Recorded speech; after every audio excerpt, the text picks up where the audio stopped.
ഇന്നത്തേത് ഒരു ഈന്തപ്പനത്തോട്ടം കാണാൻ പോയ കഥയാണ്.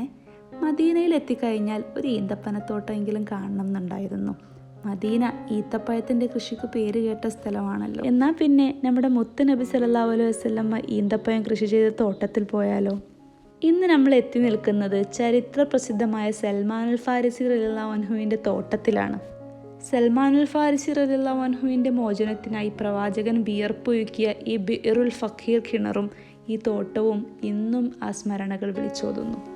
ഈ കിണറിലെ വെള്ളം കുടിക്കാനുള്ള ഭാഗ്യവും ഇവിടെ എത്തുന്നവർക്കുണ്ട് കേട്ടോ. സത്യം തേടിയുള്ളൊരു ദീർഘയാത്രയുടെ അവസാനമാണ് പേർഷ്യക്കാരനായ സൽമാനുൽ ഫാരിസി റളിയല്ലാഹു അൻഹു മദീനയിലെ ഈ മണ്ണിലെത്തുന്നത്. ഇവിടെ ഒരു യഹൂദന്റെ അടിമയായി കഠിനമായ പരീക്ഷണങ്ങൾ നേരിട്ടുകൊണ്ടിരുന്ന സൽമാൻ റളിയല്ലാഹു അൻഹുവിൻ്റെ മോചനത്തിന് ഉടമസ്ഥൻ വെച്ച നിബന്ധന അസാധ്യമായിരുന്നു. 300 ഈന്തപ്പനകൾ നട്ടുപിടിപ്പിക്കുക, അവയെല്ലാം ഫലം നൽകുന്നതുവരെ പരിപാലിക്കുക, ഒപ്പം വലിയൊരു തുക സ്വർണവും നൽകുക. ഈ പ്രയാസഘട്ടത്തിൽ തൻ്റെ പ്രിയ അനുചരന് തുണയാവാൻ അള്ളാഹുവിൻ്റെ റസൂൽ സല്ലല്ലാഹു അലൈഹി വസല്ലമ നേരിട്ട് ഈ തോട്ടത്തിലേക്ക് എത്തി. ആ 300 കുഴികളിലും നബി തങ്ങൾ സ്വന്തം കൈകൾ കൊണ്ട് ഈന്തപ്പന തൈകൾ നട്ടുപിടിപ്പിച്ചു. കൊട്ടാരത്തിലെ സുഖസൗകര്യങ്ങൾ ഉപേക്ഷിച്ച് നബിയെപ്പറ്റിയും മതത്തെപ്പറ്റിയുമുള്ള സത്യം കണ്ടെത്താനായി അദ്ദേഹം അടിമത്തം വരെ വരിക്കാൻ തയ്യാറായി. അഗ്നി ആരാധനയിൽ നിന്നും ക്രിസ്ത്യൻ ആശ്രമങ്ങളിൽ നിന്നും അദ്ദേഹം യഥാർത്ഥ സത്യത്തിനായുള്ള യാത്ര തുടർന്നു.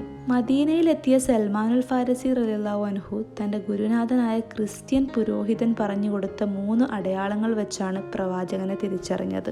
അതിലൊന്ന് സദഖ അഥവാ ദാനം സ്വീകരിക്കില്ല എന്നായിരുന്നു. അത് പരീക്ഷിക്കാനായി സൽമാൻ റളിയല്ലാഹു അൻഹു കുറച്ച് ഈന്തപ്പഴം നബി സല്ലല്ലാഹു അലൈഹി വസല്ലമയുടെ അടുത്ത് കൊണ്ടുവച്ചിട്ട് ഇതൊരു സദഖ ആണെന്ന് പറഞ്ഞു. നബി സല്ലല്ലാഹു അലൈഹി വസല്ലമ അത് തൻ്റെ അനുചരന്മാർക്ക് നൽകിയെങ്കിലും അതിൽ നിന്നൊട്ടും ഭക്ഷിച്ചില്ല. രണ്ടാമത്തെ അടയാളം ഹദിയ അഥവാ സമ്മാനം സ്വീകരിക്കുമെന്നായിരുന്നു. അത് പരീക്ഷിക്കാനായി സൽമാൻ റളിയല്ലാഹു അൻഹു അടുത്ത ദിവസം വീണ്ടും ഈത്തപ്പഴം കൊണ്ടുവന്നു.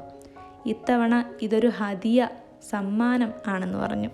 അപ്പോൾ നബി സല്ലല്ലാഹു അലൈഹി വസല്ലമ അതിൽ നിന്ന് ഭക്ഷിക്കുകയും കൂടെയുള്ളവർക്ക് നൽകുകയും ചെയ്തു.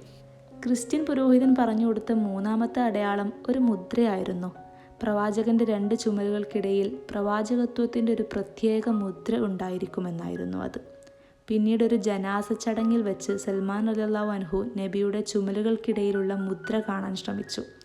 സൽമാൻ റളിയല്ലാഹു അൻഹു എന്താണ് തിരയുന്നതെന്ന് മനസ്സിലാക്കിയ പ്രവാചകൻ തൻ്റെ മേൽവസ്ത്രം മാറ്റി ആ അടയാളം കാണിച്ചു കൊടുത്തു. അതോടെ സൽമാൻ റളിയല്ലാഹു അൻഹു പൊട്ടിക്കരഞ്ഞുകൊണ്ട് നബിയെ കെട്ടിപ്പിടിക്കുകയും ഇസ്ലാം സ്വീകരിക്കുകയും ചെയ്തു.